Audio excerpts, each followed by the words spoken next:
Hi LCHF, എല്ലാവർക്കും സുഖമെന്ന് കരുതുന്നു. കഴിഞ്ഞ ദിവസം അപ്ലോഡ് ചെയ്ത അറേബ്യൻ കിബ്ദ റെസിപ്പി ഇഷ്ടമായി എന്നറിഞ്ഞതിൽ സന്തോഷമുണ്ട്.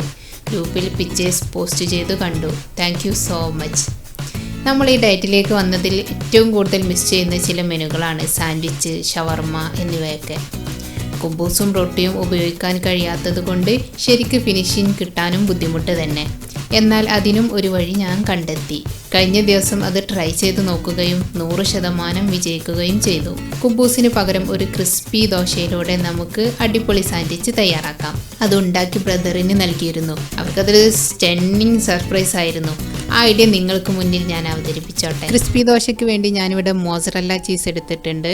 അൽമറായുടെ മോസറല്ലയാണിത്. പിന്നെ ബദാം പൊടി, ഞാൻ മിക്സിയിൽ പൊടിച്ചെടുത്ത ബദാം പൊടിയാണ്, പാക്കറ്റല്ല. പിന്നെ തേങ്ങാപ്പാലും എടുത്തിട്ടുണ്ട്. 4 സ്പൂൺ ബദാം പൊടിയാണ് 2 ദോശ തയ്യാറാക്കാൻ വേണ്ടി എടുക്കുന്നത്.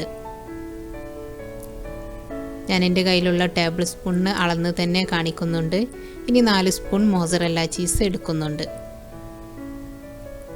ചീസ് വാങ്ങുമ്പോൾ വെജ് ഓയിൽ ഉണ്ടോ എന്ന് ശ്രദ്ധിച്ച് വാങ്ങണം. ഇനി തേങ്ങാപ്പാൽ ചേർത്ത് കൊടുക്കാം. തേങ്ങാപ്പാലിന് പകരം നോർമൽ വെള്ളം ചേർത്താലും മതി. ഞാൻ 4 സ്പൂണ് പാല് ചേർത്തിട്ടുണ്ട്. ഇനി ഉപ്പ് കൂടി ചേർത്തിട്ടൊന്ന് മിക്സ് ചെയ്ത് നോക്കാം.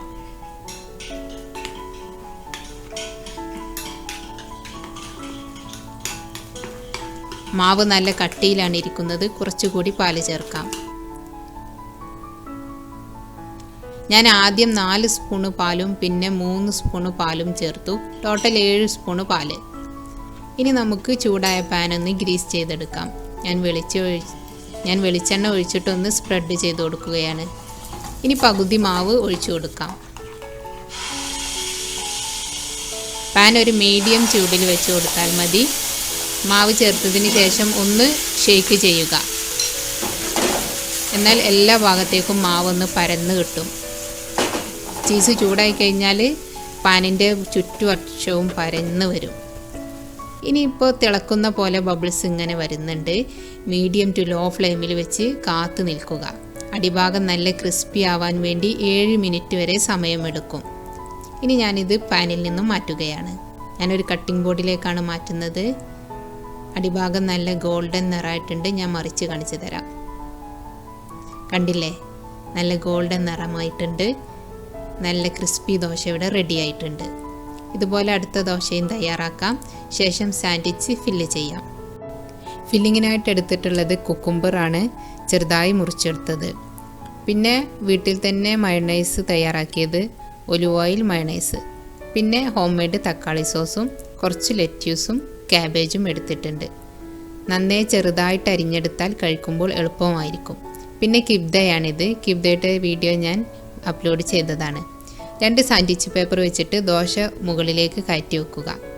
ഇനി ഫില്ലിംഗ് ഓരോന്നായിട്ട് വെച്ച് കൊടുക്കാം. ആദ്യം ഞാൻ കിബ്ദ റെഡിയാക്കി കൊടുക്കുകയാണ്. 2 തരത്തിൽ നമുക്ക് ഫില്ലിംഗ് വെക്കാം. അതിൽ ആദ്യത്തെ ഒരു രീതിയാണ് ഇവിടെ ഞാൻ കാണിക്കുന്നത്.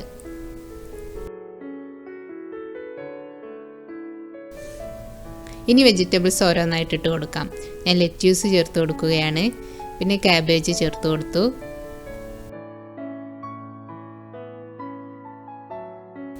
ഇനി കുക്കുംബർ കഷ്ണം ചേർത്ത് കൊടുക്കുകയാണ്. ഇനി സോസുകൾ ചേർത്ത് കൊടുക്കുകയാണ്. തക്കാളി സോസ് 1 ടേബിൾ സ്പൂൺ ചേർത്തു. അതുപോലെ 1 ടേബിൾ സ്പൂൺ മയോണൈസും ചേർത്ത് കൊടുക്കാം.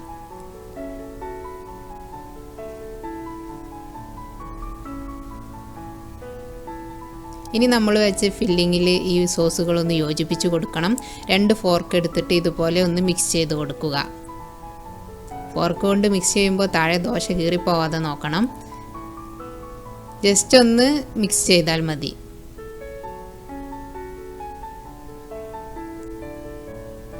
ഇനി നമുക്ക് ദോശയുടെ നടുകിലേക്ക് ഫില്ലിംഗ് ഒന്ന് പ്രസ് ചെയ്ത് യോജിപ്പിച്ച് കൂട്ടി വെക്കാം. ഇനി നമുക്ക് ദോശ മടക്കിയെടുക്കാം. ആദ്യം റൈറ്റ് ഭാഗം മടക്കുക, പിന്നെ ലെഫ്റ്റ് ഭാഗം മടക്കുക. ഇനി ഇത് സാൻഡ്വിച്ച് പേപ്പറിൻ്റെ ഒരറ്റത്തേക്ക് നീക്കി വെച്ചിട്ട് റോൾ ചെയ്യുക. ഒന്നും സംഭവിക്കില്ല. ധൈര്യമായിട്ട് പെട്ടെന്ന് തന്നെ റോൾ ചെയ്തെടുക്കാൻ നോക്കണം. ഇനി ബാക്കി പേപ്പർ ചുരുട്ടി വെക്കുക. ഇങ്ങനെ വെച്ചാൽ മതി. അപ്പം നമ്മുടെ കിബ്ദ സാൻഡ്വിച്ച് റെഡി ആയിട്ടുണ്ട്. കയ്യിൽ തയ്യാറായിരിക്കുന്ന കിബ്ദ ഉണ്ടെങ്കിൽ പെട്ടെന്ന് തന്നെ ഈ സാൻഡ്വിച്ച് റെഡിയാക്കാം. 10-15 മിനിറ്റ് മതി. ദോശ റെഡിയാകാൻ ഒരു 10 മിനിറ്റും പിന്നെ ബാക്കി ഫില്ലിംഗ് എല്ലാം റെഡിയാക്കി സാൻഡ്വിച്ച് തയ്യാറാക്കുമ്പോഴേക്ക് 5 മിനിറ്റും. ഇനി അടുത്ത രീതിയിലുള്ള ഫില്ലിംഗ് പറയാം. എല്ലാ ഇൻഗ്രീഡിയൻസും ഒരു ബോളിലേക്കിട്ട് നന്നായിട്ട് മിക്സ് ചെയ്യുക. ഞാൻ കിബ്ദയും ലെറ്റ്യൂസും കുക്കുംബറും കാബേജും മയോണൈസും ടൊമാറ്റോ സോസും ചേർത്ത് കൊടുത്തു. ഇനി ഇത് നന്നായിട്ട് മിക്സ് ചെയ്യാം. സാൻഡ്വിച്ച് ഫില്ലിങ് ഇതാണ് എളുപ്പം. ഒരു ബോളിൽ വെച്ച് മിക്സ് ചെയ്ത ശേഷം ദോശയുടെ നടുക്ക് ഫില്ലിങ് വെച്ച് കൊടുത്തിട്ട് സാൻഡ്വിച്ചാക്കി റോൾ ചെയ്തെടുക്കാം. ഞാൻ 2 സാൻഡ്വിച്ച് പേപ്പർ ഇട്ട് കൊടുത്തിട്ട് അതിന് മുകളിൽ ദോശ വെച്ച് കൊടുത്തു. ദോശ ഇതുപോലെ കുറച്ച് മുകളിലേക്ക് കയറ്റി വെച്ച് കൊടുക്കണം. ഇനി ഫില്ലിങ് നടുക്ക് വെച്ച് കൊടുക്കുകയാണ്. ഒരു സാൻഡ്വിച്ച് തന്നെ കഴിച്ചാൽ രാത്രി വയറ് നിറയും. പിന്നീട് വേറെ ഒന്നും ആവശ്യം തോന്നില്ല. ഇനി ഇത് നടുക്കൊന്ന് പ്രസ് ചെയ്ത് സെറ്റ് ചെയ്ത് കൊടുക്കാം. നമുക്ക് ഫോൾഡ് ചെയ്തെടുക്കുമ്പോൾ ഇതാണ് എളുപ്പം. ഇനി മുകളിൽ അല്പം കുക്കുംബർ കഷ്ണങ്ങൾ ഇട്ട് കൊടുത്തിട്ടുണ്ട്. ഇനി ഒരരികിലേക്ക് നീക്കിയതിന് ശേഷം ഇത് മടക്കിയെടുക്കാം. നേരത്തെ മടക്കിയ പോലെ തന്നെ മടക്കിയെടുക്കാം. ഇനി പേപ്പറിൽ റോൾ ചെയ്തെടുക്കാം. സ്പീഡായിട്ട് അങ്ങ് ഉരുട്ടിയാൽ മതി. ഇനി അടിയിൽ ബാക്കിയുള്ള ഭാഗം ചുരുട്ടി വെച്ച് കൊടുക്കാം. ദാ ഇങ്ങനെ പിരിച്ചുകൊണ്ട് വെച്ച് കൊടുത്താൽ മതി. ഈസിയാണ്. ഇപ്പോൾ രണ്ടാമത്തെ രീതിയിലുള്ള ഫില്ലിങ് കൊണ്ടും സാൻഡ്വിച്ച് ഇവിടെ റെഡി ആയിട്ടുണ്ട്. ദോശ നല്ല ക്രിസ്പിയാണ്. ഇതിങ്ങനെ തന്നെ പെട്ടെന്ന് തന്നെ കഴിക്കണം. കൂടുതൽ സമയം ഇരുന്ന് കഴിഞ്ഞാൽ ദോശ ഒന്ന് തണുത്തു പോകും. ഉള്ളിൽ ഫില്ലിംഗ് എല്ലാം ഉള്ളത് കൊണ്ട് ആ ഒരു നനവുള്ളതാണല്ലോ. ഇനി ഇതുപോലെ പേപ്പർ ചെറുതായിട്ട് മുറിച്ച് മാറ്റിയതിന് ശേഷം നമുക്ക് കഴിക്കാൻ തുടങ്ങാം. ഞാൻ കഴിക്കുകയാണ്. എങ്ങനെയുണ്ടെന്ന് പറയാം. കടകളിൽ നിന്നും വാങ്ങി കഴിക്കുന്ന അതേ രുചി തന്നെ കിട്ടിയിട്ടുണ്ട്. നമ്മളിവിടെ എടുത്ത ഇൻഗ്രീഡിയൻസ് എല്ലാം LCHFൽ ഇൻക്ലൂഡാണ്. നമ്മുടെ സോസും മയോണൈസും ദോശയും ഒക്കെ LCHFൽ ഉൾപ്പെട്ടതാണ്. ഇത് ഗസ്റ്റ് വരുന്ന സമയത്തൊക്കെ പെട്ടെന്ന് തയ്യാറാക്കി കൊടുക്കാൻ പറ്റുന്ന ഒരു രീതിയാണ്. ആദ്യം തയ്യാറാക്കിയ ദോശയിലെല്ലാം കോഴിമുട്ട ചേർത്തിരുന്നു. ഇവിടെ മുട്ട ചേർത്തിട്ടില്ല. അതുകൊണ്ട് തന്നെ ക്രിസ്പി ആയിട്ടിരിക്കുന്നുമുണ്ട്. ദോശ തയ്യാറാക്കുമ്പോൾ തേങ്ങാപ്പാൽ ഉപയോഗിക്കാൻ ശ്രദ്ധിക്കുക. കൂടുതൽ രുചി തരുന്നത് തേങ്ങാപ്പാലാണ്. എല്ലാവരും ട്രൈ ചെയ്ത് നോക്കണം. ഇഷ്ടമായാൽ ലൈക്ക് ചെയ്യാനും ഷെയർ ചെയ്യാനും മറക്കരുത്. ഇതുവരെയും എന്നെ സപ്പോർട്ട് ചെയ്യുകയും സഹായിക്കുകയും ചെയ്ത എല്ലാ സുഹൃത്തുക്കൾക്കും 1000 നന്ദി.